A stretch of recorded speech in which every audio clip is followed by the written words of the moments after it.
and the world was falling apart. Bosnia was at war. 2.5 million people were homeless in Europe. And the World Trade Center got bombed for the first time. But none of this mattered to me because I was about to experience love in its purest form. Growing up in England as a redhead was just utter pure torture. No matter how hard I tried, I couldn't get anybody to date me. And in retrospect, that was absolutely a blessing in disguise because it allowed me to focus on getting out of England.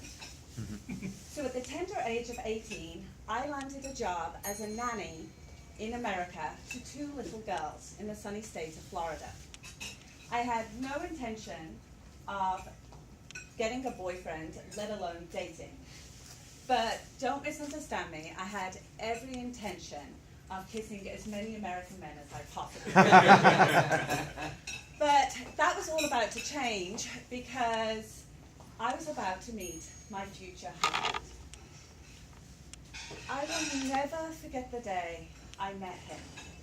I was in the hair salon with the 2 little girls waiting for their uncle to arrive when I heard the door open. And there was this change of energy in the room. And so I turned around to look to see who had come into the salon when I was greeted by the most mesmerizing, darkest brown eyes I'd ever seen. And then he introduced himself as the uncle. Oh my God, this could not get any better. I wanted to tell him and say, could you feel this electricity? Can you feel it? But I would soon come to learn that he wasn't even remotely attracted to me. But don't worry, that didn't stop me from chasing him for a whole year. Actually, it was more like I stalked him for a year. And Nancy Drew would have been very proud of my skills because that was before the age of the internet, cell phones, and social media. But unfortunately, after a year, I had to go back home. But that didn't stop my attraction towards him. And luckily for me, I was invited to come back. And that's when he began to notice me. And in his words, he said, I went from looking like a pudgy, freckled Campbell soup kid to a mature young lady. But after the 3 months, again, I had to go back. But this is where the real story begins.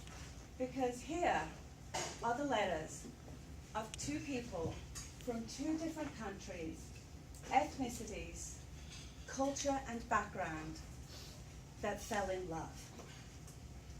I would wait every day for that postman to arrive. I would sit on that step, and when those letters would hit that mat, and I would see my name and the stamp from America, I would just squeal. He would write to me about his hopes, his dreams, and his fears. I would learn about his love of dogs and American culture. But most importantly, what I learned was about his love for me. I didn't even know that a love like this was possible, let alone existed. When I would get sad or anxious or even doubtful, I would turn to these letters, these. These would reassure me, they would calm me, and sometimes they would empower me. But what these letters did for me was so much more, because it let me know that I exist. And if I exist, then that means I matter. In receiving and giving these letters, I learned that love in its purest form is the most powerful energy in the universe. It is limitless. It knows no boundaries. It is fearless and it is bold and it never goes out of style. And so many people crave this kind of love, yet are afraid to receive and give it because that means they're going to be vulnerable. And if they're vulnerable, that means you could get hurt. But that's not true. Because love in its purest form doesn't hurt. And what I'm encouraging you all to do today is put your pen to paper and write to someone. Let them know how much they matter. I want to share some parts of a letter that my husband wrote to me 20 years ago. And funny enough, it was in March, and it was on a day I had to give a presentation in a speech class. And he wrote, "My love, it's 5:55 a.m. I'm afraid I've not slept all night, and I really don't know why. My brain is just jumping around in overdrive, I guess. I looked over at you and was struck by the feeling of just how lucky I am. You were so beautiful laying there peacefully dreaming. I laid back down for a while just to cuddle up a little bit more. You feel so soft and warm, and my heart actually felt fluffy. God, I'm so lucky. I'm so happy with you in my life. I'm happier than I've ever been or could ever possibly be. I can't wait until it's me at the dinner table while I'm trying to adjust my hearing aid and while you finish off your apple cobbler. I can't wait for our golden anniversary because I know it'll be 50 years of happiness. I love you, Ray. P.S. I know you'll do well today. Good luck." This was 20 years ago. I would turn to this letter again 10 years later, when he had to go for a quadruple bypass surgery.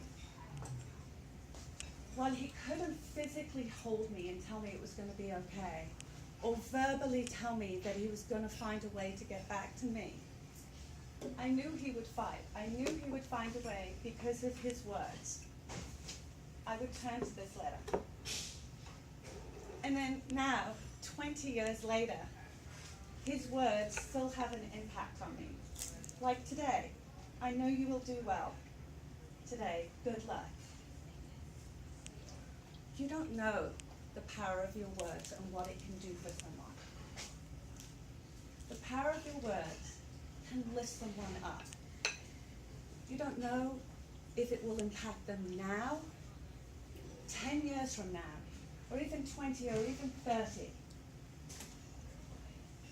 So put that pen to paper and let someone know how much they matter.